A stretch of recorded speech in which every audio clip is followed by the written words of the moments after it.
Assalamualaikum warahmatullahi wabarakatuh.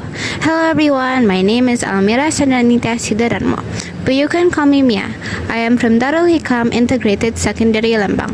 In this special occasion, I would like to tell you a story entitled The Stone of the Forgotten Son. Ladies and gentlemen, pride can build kingdoms, but it cannot silence a mother's curse. This story is about a son and his mom. In a quiet fishing village, the waves were never truly silent. They whispered, they roared, they carried the echoes of promises that one day would demand their due. There lived Wira Saputra, son of Maksari, a poor fisherwoman with hands rough from many necks, but a heart as soft as the foam on the shore.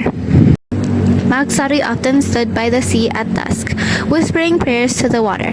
The villagers said she spoke to the guardians of the sea, for her husband that had vanished in a storm when Wira was just a baby. One night, in a sky scattered with stars, Wira said, "Ma, one day I will sail far and bring you treasures you've never seen. So please, Ma, give me blessings to leave." Maksari answered, "The sea can carry your dreams, my dear son, but it can also carry them away. You know I only have you now. How can I let you go? Please, Ma, I promise you to come home once I succeed. I really do," Wira begged. Finally, Maksari permitted his son to go, with the hopes that one day he would come back. Wira joined a merchant ship bound for long-distance islands. He braved storms, outwitted pirates, and traded across kingdoms. Years passed, and Wira has become a wealthy trader. He married Ratri Ayungningstyas, the nobleman's daughter, but wealth is a tide and pride is the undertow. With each banquet, each robe of silk, the scent of the sea breeze faded from Wira's mind. One day, Wira's magnificent ship docked at his old village. The same sand, the same sea, the same seagulls. But Wira's heart has changed. The villagers ran to the shore, some marveling at how luxurious his ship is, and others just whispering curiously.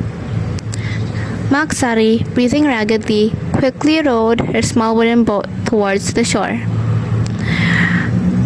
"Wira, my dear son, you have finally come home."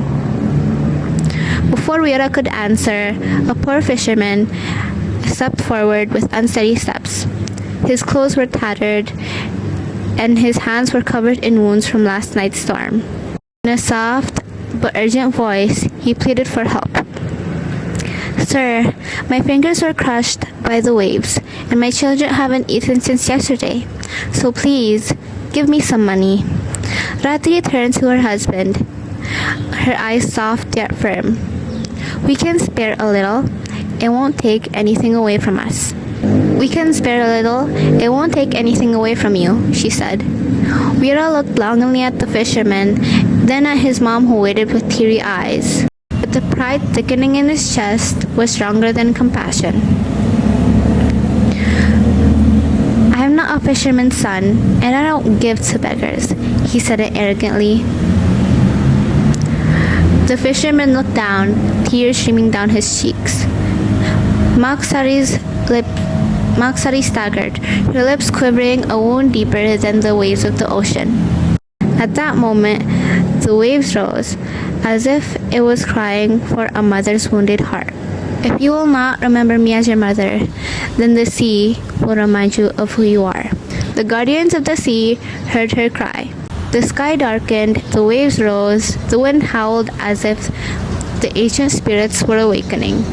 Maksari looks up to the sky and says, "Oh God, if it's true that he has forgotten her mom, then don't let him hurt his mom again. I curse him into a stone so that his arrogance will stop here." A flash of lightning struck. The wind shook the beach. Wira was stunned. His body suddenly stiffened. His eyes widened, and his lips wanted to scream, but his voice stuck in his throat. Slowly, his body turned into stone. until his body fully turned into stone. From this story, we can learn that a mother's love, prayer, and blessing can embark our paths and dreams. So never dare to hurt her, even being rebellious towards her. I think that's all for me. Wassalamualaikum warahmatullahi wabarakatuh.